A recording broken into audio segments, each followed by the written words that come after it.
Hi, welcome back to Bolts to Lights and welcome to this demonstration of the Chosin Few from Victory Point Games. This is kind of States of Siege. It's a new kind of twist on it. I wouldn't say it's traditionally States of Siege at all, but you'll find some elements there, maybe some inspiration from States of Siege. It's designed, developed by Nathan Hansen. We look at the battle map here. This is the Chosin Reservoir. It shows the US Army fighting against the Chinese in October 1950, at the end of the Korean War. The Communist Chinese have begun pouring across the border in northeastern Korea, where we'll find the 1st Marine Division and elements of the 7th Infantry Division. These are represented by these tokens, defending the Chosin or the Changjin Reservoir under the command of Major General Ned Almond. We're given 3 objectives. They're called orders. We've got to complete those 3 objectives without losing our forces. If we lose any of our units, Marine or Army, then we lose the game. If we complete all 3 objectives, we win the game. Okay. These cubes here represent the opposing Communist Chinese forces. We put them in a draw bag. We've got air support available to us. We have no air support at the beginning of the game. I'll place these tokens face down. And then we've got a draw deck that's going to control the AI of the opponent, and also, what's spawning where, how they move, and how many action points we've got to spend. Okay, this is our starting health. I'll explain those in a minute. But let's kick things off straight away by starting our first objective. It tells us we need to take and hold A1 and B1. That's referring to these 2 locations here either side of the reservoir. Our forces always start here in this C spot. These dotted lines here between locations show us the paths that our forces can take. These arrows between locations show us the paths that the enemy can take, and there's a really neat mechanism. These arrows are different colours, and these boxes are different colours. I'll show you this, really cool, I love this. We're in a green box at the moment, so enemies will follow green arrows when they can. If we move into a yellow box, then enemies will follow yellow arrows when they can. If we move into pink boxes, then enemies will follow pink boxes. You see, so the AI is not just governed by the cards, but it's also built into the map. It's a really neat job. I think Nathan's done really well here.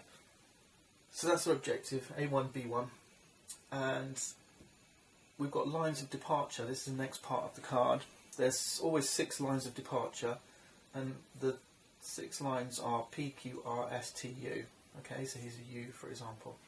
Here's our tokens, and we'll put them out in order. So it's 1 on P, all the way around to 6 at U. Next it says, before you begin, discard 10 cards. So we're going to take 10 cards from here. 1, 2, 3, 4, 5, 6, 6, 7, 8, 9, 10. And this end of order, this one is going to tell you when we get through this deck and when we end this round of the game, if you like. That's the same amount of time we've got as we draw through this, the amount of time we've got to complete this objective. We shuffle this into 5 cards, place it on the bottom of the draw stack. So we've got 1, 2, 3, 4, 5, possibly 10, maybe just 5 rounds or turns before we either succeed or fail this objective. And we're ready to go. So really quick to set up, really quick to get playing. The sequence of play is really straightforward too. We draw a card, we follow the instructions on the card, new activity, enemy movement, player actions. Job done. Okay? There's just one thing we've got to be aware of, one restriction. We can't move into any of these 3 spots here until we're on the breakout objective. Alright, so we're only operating in the top of the board for this part of the game, for the first 2 objectives. The first one's called Almond's Instruction. The second one is Advance in another direction. This is going to have us holding these. The second one is asking us to hold position C. Okay, and then the third one is to move all our forces down to D4 and stay alive, survive. It is tough, tougher than it's going to look. Let's see how this thing plays. Right, so first thing we do is draw a card. New activity, 1, 3 and 5. This means we're going to spawn enemies on line of departures 1, 3 and 5 in turn. So we draw randomly from your cup or your bag or whatever you choose to use. So 1 is a red. You place as many cubes in these boxes, there's no limit. 3 is a blue. And 5 is a black. Next is enemy movement. Black's going to move once, and then black moves again. This one doesn't move, this one doesn't move, there's a black cube. So the black cube is going to follow the white arrows by default. So it's going to move into this spot here. Then black activates again, so it was black, black. This time it's not going to follow the white, it's going to follow the green. And it's going to attack us. It always attacks the strongest force first. Strongest unit right now is the Marine unit. So we're going to go for the Marine. Now here we roll the die. If we roll greater than or equal to the number in the box, their current strength, then we've resisted. So a 1 or a 2 and we're going to take a hit, and that will move our strength down 1 spot, okay, which makes us a little easier to hit. We make it all the way down here, we lose, alright, on either track. So we roll the dice, we're looking for 1 or a 2 to hit, 3 or more, and we're good. It's a 6, we're good. He just moves back where he came from. Even if he hit, he moves back where he came from. So that's the 2 movements done. Now it's player activations, and it says we have 5 actions. There's a player reference card here to tell us what actions we've got available. We can attack, we can move, we can recover, or we can save our actions for air support. So I'll do a little bit of all of those. Now remember, we're trying to head to was it A1 and B1? Now we do have enemy forces attacking either one of those. So I'm going to move my, which is my weaker unit. Yeah, there's more forces over on this west bank. There's more points of departure over here. So I'm going to keep the Marines on this side, push the army this way to face this one line of departure. So I'm going to use 1 movement up here. Movement costs 2 actions, okay? We've got 5, so we're down to 3. With my 3rd action, I'm going to attack. That just costs 1 action. Adjacency is defined by dash lines or arrows, so we are adjacent to this one. And again, we're looking for a roll higher or equal to our current strength, so we're looking at 3 or more to successfully hit that unit, that enemy unit. It's another 6. We successfully defeat that unit, we put it back in the draw cup. Alright, that's another action. I've got 2 actions left. I could move on, but I'm actually going to save those 2 actions. So, the 2 actions, I can take some air support.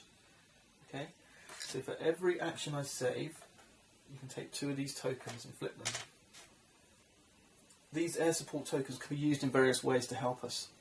The first thing we could do is called interdiction. We can stop the advancement of enemy forces by placing one of these air support tokens in one of these locations. They can also be used to re-roll a die, and they can also use to do die roll modifiers. So before you roll, you can add one, choose to add one to your die roll when you attack. For now though, that's all my actions used, so we move on to the next turn. New activity, it says 2, 4, 6. So we've got forces spawning at line of departures 2, 4, and 6. Enemy movement is blue followed by purple. So blue and then purple. This time I've got 4 actions. I'm going to use 2 to move up into here. That leaves me 2 left. I might use an interdiction. You can place this anywhere except on spaces where your units are. Look out for that. There's an errata for the first edition rulebook. That rule was missing, but you can't place them here or here. I could place them here and stop that one moving, but I'm not going to. I'm going to use one of these as a die roll modifier, and I'm going to attack this. That's one action. That leaves me one action left. So I'm going to get a +1 on this die, and I need 3+. It's a 2, so that's a failure. Nothing happens. Okay, I've got one action left, and I'm going to try it again without the DRM. So it's 3+ I'm looking for. No good. That's all my action spent. So what I'll do instead is I'm going to put this here to stop blues moving. You'll notice you only get these tokens as you close your turn, so you can't play these tokens on the turn. You earn them and they stay on the board until the completion of the enemy movement on the upcoming turn. Alright, so if blue tries to move, he's not going to move now, he's stuck. Anything else can move. Once enemies are finished moving, we're going to remove that token. Irrespective of whether those blues would have moved or not, that token's coming off. Let's see what happens. Okay, we got departures in 1, 3 and 4. 1, 3, oh, lots of purple. And 4, another black. Enemy movement is red and black. So red and red. We don't occupy a pink space. So this is orange. So this one's going to go around the white arrow. Going to kind of come round and flank us, you see. Clever, huh? And then black. 2 blacks are moving this direction. So the enemy forces are starting to look a little dangerous. Now we have 4 actions. This comes off. I'm going to start by trying to attack him with a 3+. Yes, we got it. Okay, let's get rid of him. Got 3 actions left. How many turns we got left? Not many, so I'm going to try and move in. I'm going to move him into B1. I've got 1 action left. And I'm going to save it, and I'm going to, or shall I try and attack one of those? I think I'm going to attack one of those. I could take one of these. Tough, tough, tough. I definitely want to move in here next time. If they move, they're going to move here and attack me, move back there. Yeah, why don't I move it? Oh no, I can't move, can I? Let's take one of these. Let's take one of these. Okay. Activity 1, 4, 6. And 5 of each token, I think, so hope we won't get too much more purple. Blue. 4 is next. 4, another blue. And 6 is black. On the movement side, we've got red and blue moving. So red is attacking this way. We don't have anyone on the red spot yet, so this red is moving off this direction. So let's do this one's attack. He's attacking the army. We're looking for a 4+. It's a 2. That's bad news. We are wounded. That's not good news. That pushes back to where it came from. And now, of course, the blues are going to move. So it's blue in here. And another attack from blue. This isn't good. Because now they only need a less than a 5. Oh, we were lucky. Yeah, it is a 5, so no wound. It goes back. And we've only got 3 actions this time. Well, this is tough. That's not good timing. We can take the recover action, but this costs 3 actions. Alright, so it's 1 to attack, 2 to move, 3 to recover. To push one of these up the track 1. But I'm worried about how much time we have left, so I'm going to use 2 actions to move in here. I've got 1 action left. And I think I'm going to try and attack that purple up here. Shall I? No, let's not. Let's put the air support here, so they're not going to move. I could have put them here. Is that better? Okay, well, let's do our attack first. Let's try and attack that purple. We need a 5 or higher. Yeah, so that's missed. So I'm definitely going to put that here to stop those guys moving on the next turn. Okay, let's draw. New activity 2, 5, 6. That's good. Nothing new coming over here. So it's 2, 5, 6. Actually, I wouldn't have minded a 1 because they're not going to move anyway. Then it says purple, purple. So purple moving twice. So these are coming into attack. They need lower than a 3. I'm going to do this twice. So this one attacks first. That's a 3. Miss. This one attacks now. 2. So that's 1 hit. Then they move back. And then they move again. So 2 more attacks. This time lower than 4. That's a 4. And that's a 3. So another hit. We're down to 5. Now, forgive me, I'll need to add an errata here. When these move and attack a second time, they wouldn't attack. Okay, they only get to attack once per turn. So, throughout the rest of this film, I do make that mistake, and ultimately it's my downfall. But each cube can only attack once per turn. Alright, they can move more than once, attack just once. So, look out for that in your own games. This time we've got 5 actions, so lots of actions. This comes off first, of course. So I'm going to use 3 actions to move it up to the 4+ again. And that gives me 2 actions left. I didn't save any from last time, so I can't use any air support here. Let's try and hit... Oh man, this is tough. Let's try and hit that blue one up there, I think.